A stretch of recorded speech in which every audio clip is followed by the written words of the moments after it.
Welcome to the MWA podcast. I'm Kyle, and joining me today are my co-hosts Sean and Brian. Today is just a crew show, so it's just us. We're going to go through a few things happening around the shop, some woodworking news, and just random thoughts and woodworking goodness. So with that, welcome to the show, guys. Hey. Hello. Hello. Well, before we get started, we want to thank our sponsor, Sutherland Wells. Sutherland Wells knows that exceptional craftsmanship deserves an exceptional finish. That's why they handcraft their full line of low and VOC exempt finishes and stains using the highest quality, cold-pressed, sustainably grown tung oil. Their unique polymerization process delivers the deep penetrating, grain-enhancing, non-yellowing protection of tung oil, while reducing the drying time, allowing the finish to build a beautiful, durable film. Sutherland Wells, the timeless look of traditional oil, made for the modern woodworker, and use code MWA25, that's the numbers 25, for 10% off your first order. And we'd like to thank Sutherland Wells for their sponsorship of this episode. And to round us out, we need to thank our patrons. So who do we have to thank this week? Yep. As always, even on these short shows, we'd like to give our Patreon supporters a little shout out. Today, we're giving that particular shout out to friend of the show, Sean Nichols. Sean, thanks for spelling your name the wrong way and supporting us. If you'd like to join Sean, spell your name however the hell you want, you can go to patreon.com/MWA podcast. That was out there. I'm pretty sure that's the correct spelling for Sean. No, it's not. It's the phonetic spelling of Sean. It's not the correct spelling. Let's be honest. Jeez. Oh, well, also we'd like to thank Garrett Robeson, who he's been a patron supporter for a long time, and he just upped his membership. So we want to give a big shout out to him for doing that. And with that, let's talk about what's in the shop. So Sean, what are you working on? Running. Nothing in the shop, but I did. I forgot up until the week prior that I signed up for a marathon or a half marathon. 3 to 4 months before. It was, I guess, back in May. And and after you had your third beer the night before. I mean, no, it What's wasn't on my that calendar bad. for tomorrow? It had come up. They're like, we actually, my group and I, we start at this Starbucks. It's kind of where we do our group runs on the weekend. And the manager, this guy who was a couple years older than me, went to the same high school. Long story, but anyway, he asked me like 3 weeks ago. He goes, "Hey, you running that one?"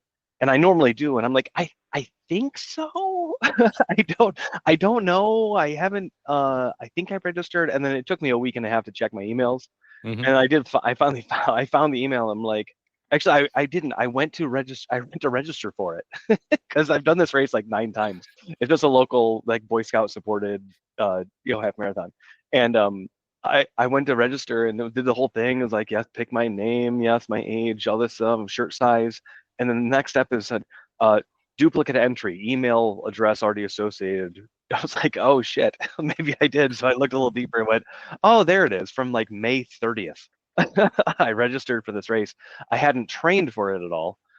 So the results were not stellar by any means, but it was fine. It was the day before we got our little fake fall weather shift where the humidity dropped by 30%, and we're in that now, which is great.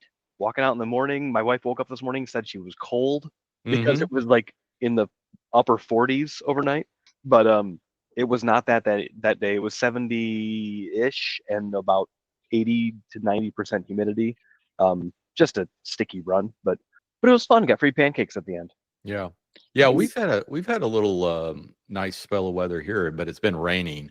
Yeah, we're getting a little rain later. But it's I think it's raining all week, it looks like, or whatever, but or it's going to keep raining for a while. But yeah, it's only like the high today was like 80, like 85, 86, something like that. For you, it's the same kind of thing. Is that like it's like a fake fall? Like it's not it's not supposed to be this cool yet? Yeah, our local weather site called Space City Weather that I look at. They said, this is really nice. Don't get used to it though. Back to normal next week.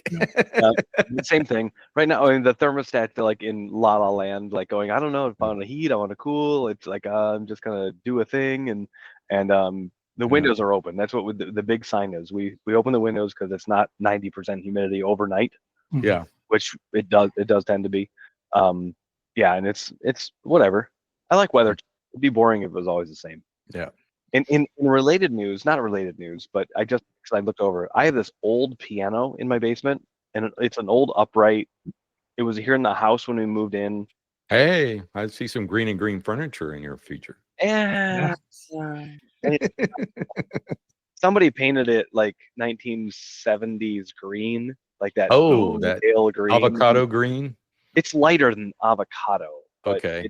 It's on the like blue green side of green, but I say that because I can see the bench. The legs are turned up because it's on top of it because it's like turned backwards around. Anyway, the question came up this last week. My youngest's girlfriend's sister's boyfriend. I know that's a stretch. Okay. They want to get him. I need a chart. Yeah, I'll give you a family tree. But there was like, how bad or how expensive would it be to get that piano out? We're like, oh, we'd love to get rid of it. Mm-hmm. But why? Oh, well, it's his birthday and he's a music guy and they wanted to get him a piano. Like, so they ask him if he wants a piano. Yeah. Do you have space for this thing? I mean, being an upright old piano, I mean, it's chest high, if not taller. I mean, it's got to be 4.5 feet tall. Yeah. And whatever the depth from the back is, the soundboard is vertical in it, not like a grand piano where it's horizontal. But what make is it? Do you know? Oh, geez, no, not off the top of my head. Yeah, it's probably generic, but I mean, it could have been. I mean, I don't know if it was in the house. Well, no, they built this house, so somebody moved it in the family, in my wife's family. Mm-hmm. No, there's no emblem on the back. Yeah, I can't see. At some point, I probably should. You could probably look at the sound board and if I lift up the and probably has something stamped in it. Yeah, or cast into it, should I say? But unknown what if or when that thing might get the hell out of my basement. But it'd be a nice little acquisition of space. Yes. It go. Yeah. But I only assume by looking at it that it weighs 500 pounds, and I don't want to try to hoist it up my stairs. Yeah, you can get. Well, you're gonna have. It's whoever gets it's gonna have to get it tuned. So and I actually do have a friend mm-hmm. whose father and son is a piano tuning and restoration mm-hmm. company. Well, ask them and see if they know any piano mover. Yeah. Oh, they do. Yeah. They do. I just don't know. Like that was the question. It was like we don't want any money for it. We just don't want to pay to remove it. How'd you get it down the steps? It was here when we moved in. Somebody did it. Okay. Some decades and decades before us. I'd have to ask my wife's grandma who grew up in this house if she knows where it came from or when it moved. Somebody slid it down the stairs. Yeah. But that's the easier motion. Yeah. It's to let gravity work itself down. But we'll see. That's unknown. I mean, it's not high quality. It's mass produced, late mid-century timing. Who knows? But that was just something I just looked over and went, huh, oh yeah, that happened. So we shall see. Now, Brian, how about you? You moving any pianos? No. One of my neighbors is a classic piano restorer guy. He showed me his shop once. Some of the craziest clamps I've ever seen for piano restoration. On my front, good and bad. I've got happy to report that two inset bookcases are installed, painted, shelves are on. They look great. They actually fit, which is phenomenal. Okay. Because that would not have been an easy fix if they didn't. So that went according to plan. I decided I kind of threw in the towel with the molding because I'm like, I was trying to do this by hand, right? Being like, old school, by the light coming through the window. Heck with that. So I got a white side bit that had pretty much a similar bead on it. And I pulled up my old Bosch router table that you buy at like Lowe's. I think I bought this probably 15 years ago. It's an old DeWalt router in there. Rigged that up, a couple test pieces, and then I just ran a gazillion pieces of poplar through that, and then used I think it's maybe an 1/8 inch round over on the other side. So I made my own custom width molding. So painted that. It's ready to go in. It's going to go in tomorrow. Nice. And the door finally came. I decided, just for the sake of speed, to order a door. So I got a solid core door from Lowe's, pre-hung. I had to change the sweep because I wanted the sweep into the closet instead of out into the room. So because the way the desk is, they would contact. So that's here. I got to kind of take the door off and paint it. It's primed already. And the bad thing is I did not make my deadline. So the missus is now working in that space with a blurred background, so they don't see the construction behind her. But I gave her my standing desk, my sit-to-stand desk that we made, the big cherry one. We had to take it off the mechanism because if anybody's familiar with those motorized sit-to-stand desks, I mean, that's all metal on the bottom with motors. It's heavy. So we took the cherry off. And I'm glad we did because when we got to the top of the steps, 2 flights up, we realized that it was not going to fit through the door. You would have to tilt it on its side. And that would have been a nightmare to try and take that metal frame off at that point at the top of the very small landing at the top of the steps. So that's all reassembled. She's out there now. It's working fine. Has an extension cord running down the hall to the next available powered outlet until I can get, there's one piece of molding I have to get in to get an outlet like brought out to it. And that's where the power comes in the room. So as soon as that happens, I can re-energize the room. But it's getting there. I mean, everything looks good. I've got some more additional painting done. I think that's I'm happy with the way it's progressing. What are you doing? I don't remember hearing an update about the curved molding. Yeah, that's I've been putting that off. I think I'm gonna edge glue 2 pieces of probably 1 by 8, probably by 8 poplar to make a nice wide board. Mm-hmm. And then I'm just going to make, a continuous piece on that times 4, actually, because I need it for 2 in the front, 2 in the back. Right. I just got to figure out how to approximate that to the curve that's currently there. So I might just, I have a bunch of like that brown craft paper. Yeah. I might just put a big piece of it across there, just trace the curve out, and then use it as the template. Yeah. Once that's done, I mean, I think that's probably the hardest thing that's still remaining. Like what is that? That's vertical flat curvature. Yeah. And if you're going to try to match molding or however you're treating it, treat it as a smooth arch on top of whatever is the vertical member, or and how you make all that make sense in the joint of it, a point block or a miter joint or whatever. Yeah, there's options. Yeah, and I borrowed, you can't quite see, it's off to my left, but there's a bunch of plywood sitting next to me. I got it. My neighbor's truck, went down to Lowe's. I think I got everything I need for the remainder of it. Trying to decide which inset I'm going to build next. I think I'm going to build the one that kind of is up in the air, freestanding, so to speak. It's attached in the sides in the back, but there's nothing below it. The sconces will be below it. And I'm kind of jonesing to build the 2 bench seats that are going to be at the bottom, like well below that. I decided, because it's like 77 inches or something like that is the width. No, maybe it's more than that. 80 something. So I decided I'm going to build it in 2 pieces just for the sake of my back, trying to get these things up there. And I went on Lee Valley and I got some nice, I guess they're made for toy boxes, so you can't crash them down at all. Yeah. Yep. They go up with no resistance.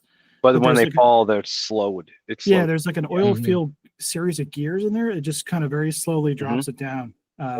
Apparently they're a little finicky. Like, you've got to be super accurate with where you put them.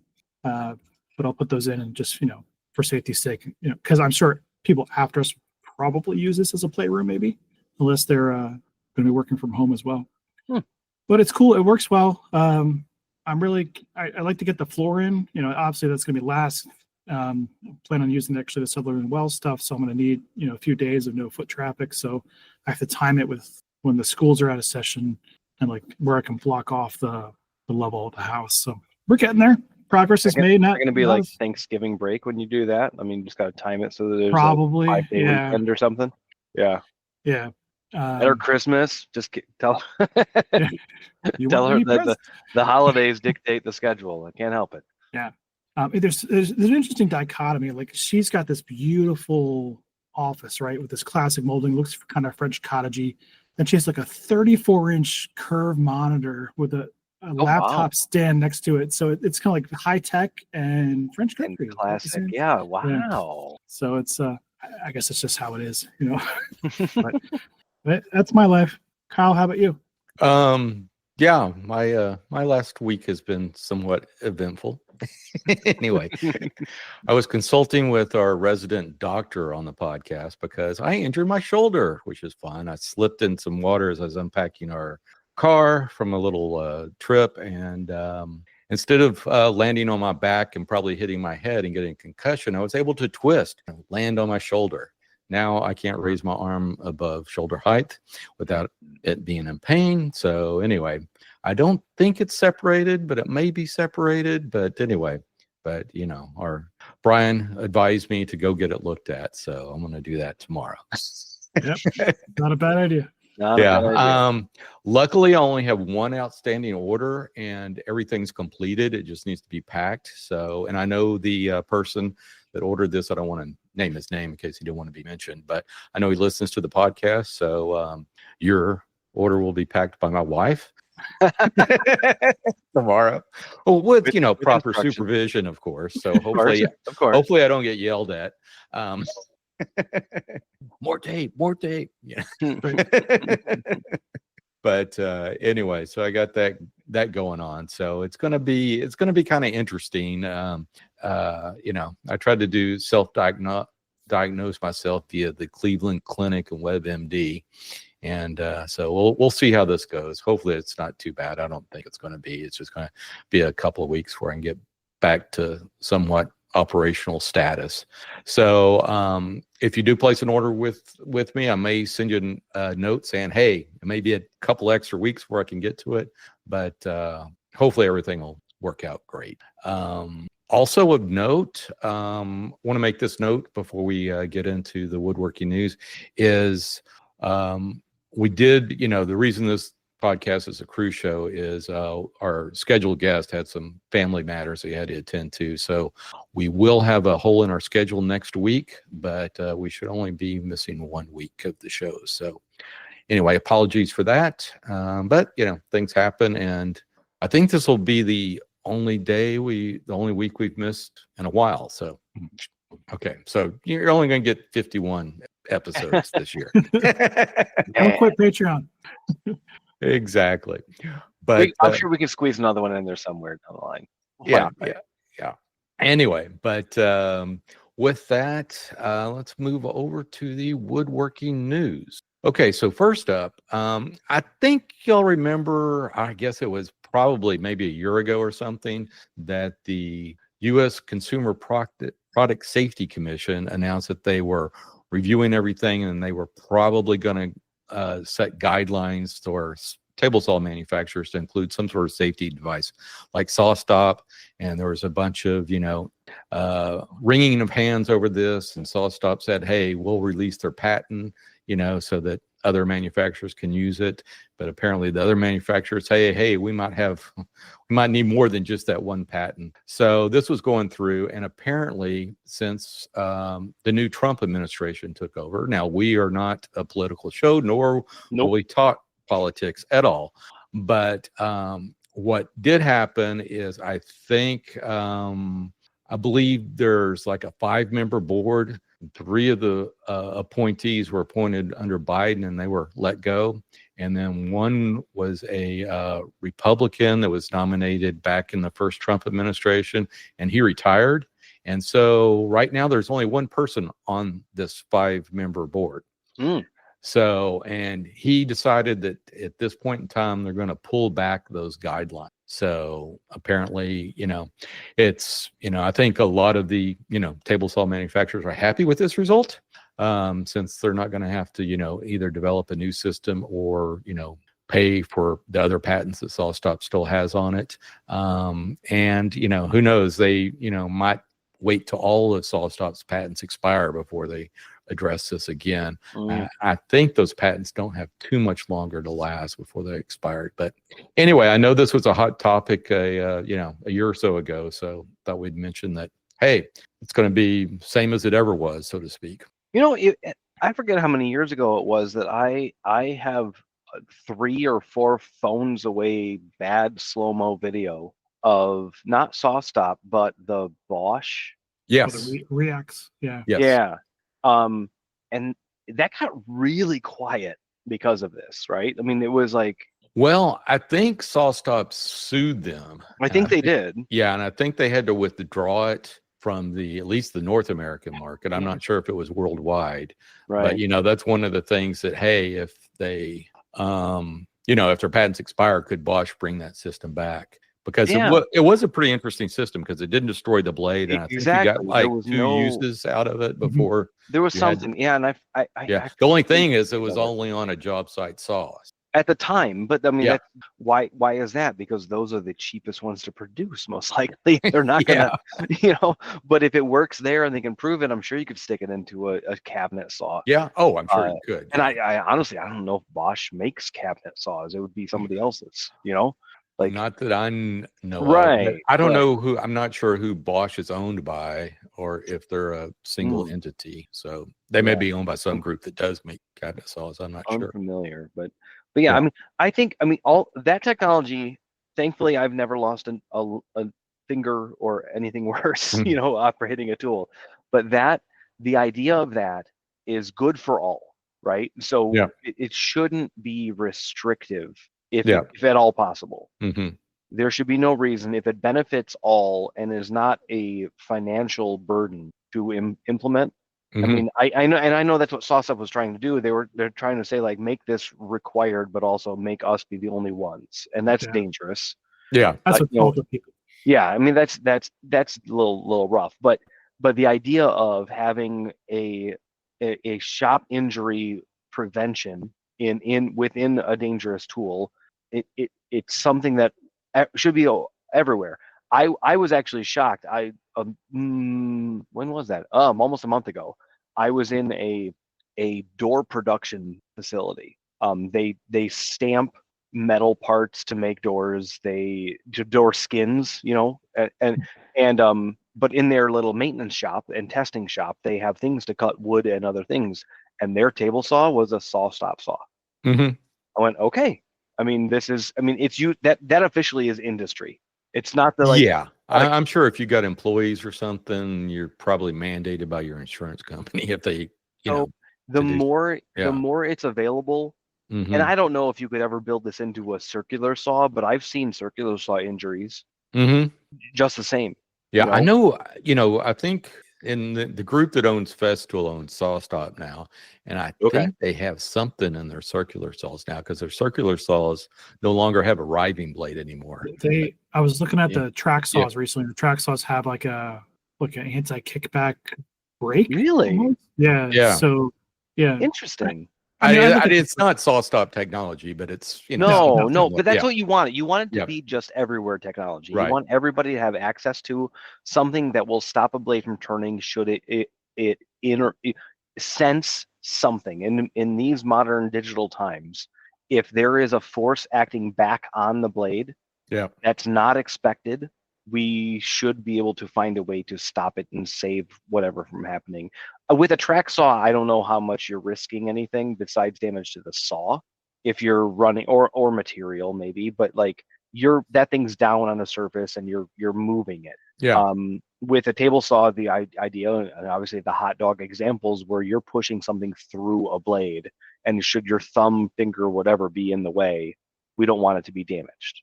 Yeah. There are a million scenarios, and there's a million other tools that could probably benefit from something like that. But it's this is very interesting. I mean, this has been years in the making, and we're just getting to this point where they're like, nah, okay, let's not. Yeah. And now what? I wonder what the next step is. I don't know. Well, I know Fielder also has a flesh technology in their in their saws, but it's only in their like fancy saws. You're going to pay upwards of $20,000 or more for the saw. Oh yeah. What's the version theory where like the premium model of this version? Yeah, will eventually 3-4 versions will be the common always there version or feature. And I'm sure eventually it will trickle down, but I don't think it has it at this point in time. But I mean, even Fielder, I don't know what their cheapest saw is. I mean, it would have to make it all the way down probably to their hammer line to be hobbyist. Yeah. Even remotely hobbyist budget. type. But the So. the Bluetooth in my wife's 2018 Chevy to my 21 Chevy is completely different because versions change. But Mhm. 10 years ago, that was much harder to come by, Right. and it's become it's anyway. Yeah, it was like, so hopefully, I mean, don't hold your breath. I don't know, but Yeah. hopefully, I mean, my new air conditioner window banger has Bluetooth. So. I mean, like the biggest thing with the whole Internet of Things, and Yeah. what that is, that's IoT, right? Like, Yeah. Great, you can Bluetooth and change the temperature of your air conditioner. Yeah. There's some value there. There's Yes. something, but that's for your window banger that's not hooked up to a thermostat, because thermostats do that for Right. you. But like when it gets to things like refrigerators and Yep. other appliances, that's where I question. I'm like, what? I don't know. My refrigerator, I'm not tweaking the temperature of it all the time. Hmm. And although there are ones that tell you like they are hooked up to an Amazon Fresh store and will notice when your milk is low and order you more milk, those kind of things, like Yeah. there's something to that end, but currently not in my use case. I don't get it. I got a lot of smart lights. I have a smart thermostat. That's about where that stops. Yeah.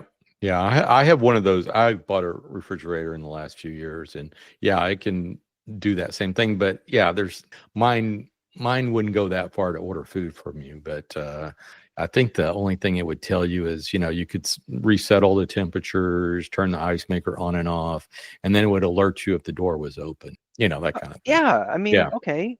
Like that's what I want. I want a door sensor to know that my garage door is left open at night if I didn't Yeah. close it. Like that makes sense. Hmm. But yeah, I don't know. I don't need a Bluetooth saw. I don't need a Bluetooth. I mean, I can't think of Well, a no. tool. What Well, maybe what dust festivals? collection. Yeah, dust collection. So Dust it collection. turns on the But dust. I want the existing technology that is the whole like plug and switch systems, where if I plug this in and I turn it on, it turns my dust collection on when I turn my saw on. Mm-hmm. That's The what you RF. need. The RF Yeah. triggers you. There's like, if it's RF or if it's direct line, whatever it is, but like those things are what you need. I don't want to pull out my phone to Yeah, I know. start my dust collection before I put my phone back in my pocket and before I turn on my saw. It's that stuff. Unless now, but then when you get into voice command, Yeah. you can say, "Hey, voice assistant, you Yeah. turn on whatever," and like I guess there's options. Yeah. So I just want to steer back to this article. This is from the article that we looked at was from toolguide.com. Which I want to know where Kyle found that, but go on.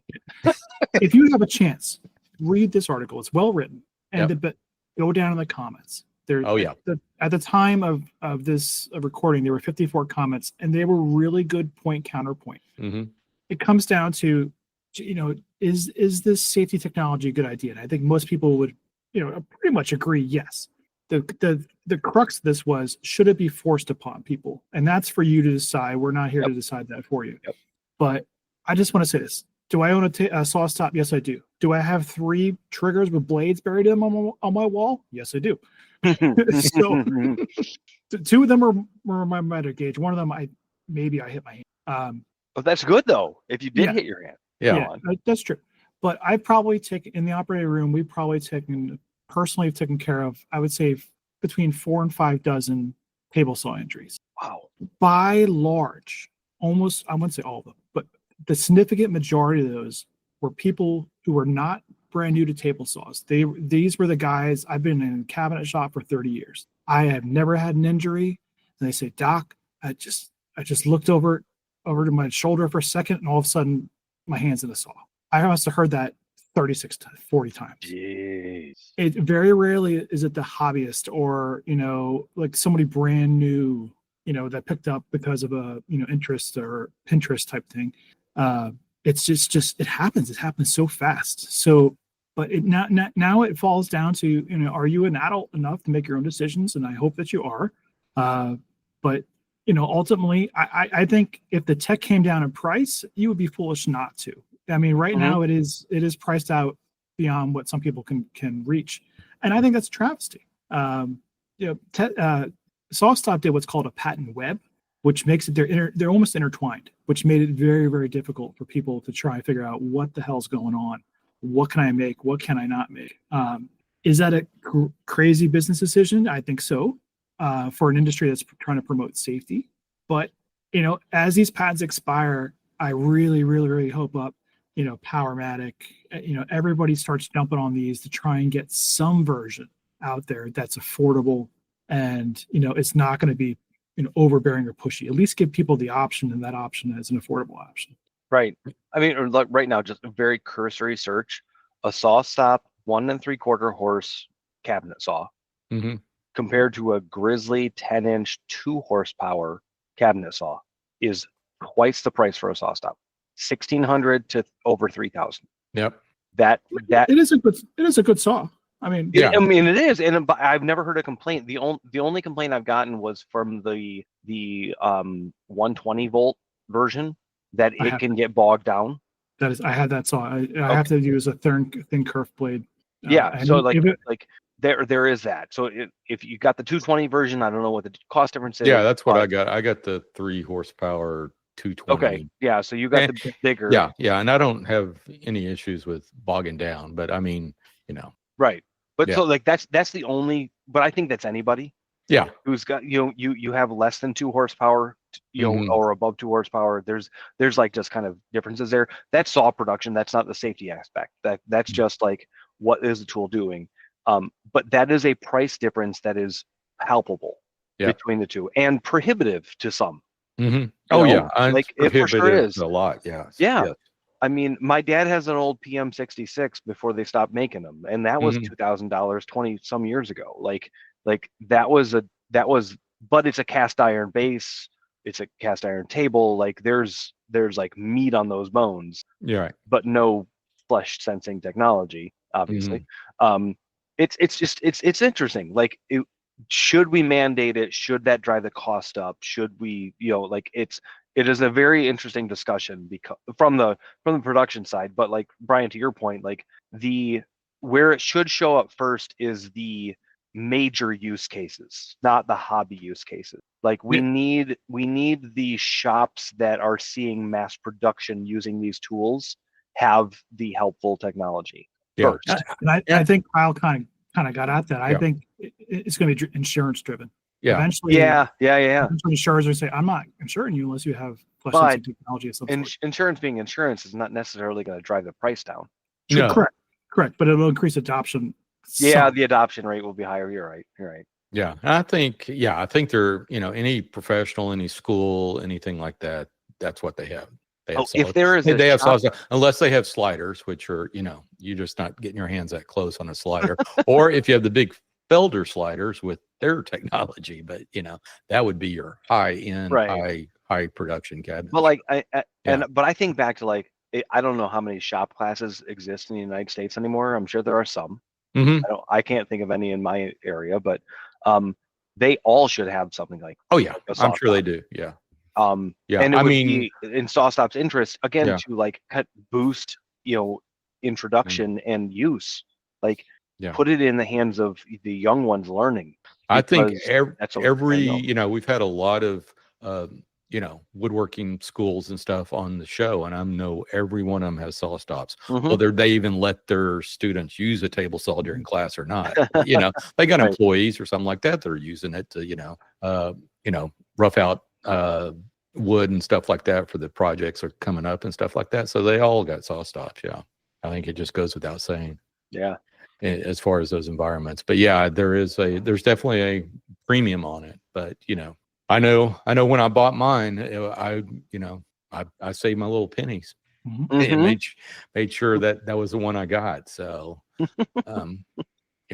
but it was, I forgot when I bought it. I think it was it was under $2,500 when I bought it. Oh, but, buddy. Inflation and stuff. It's closer to 4 now. Yeah, probably. Yeah, it is. That's wild.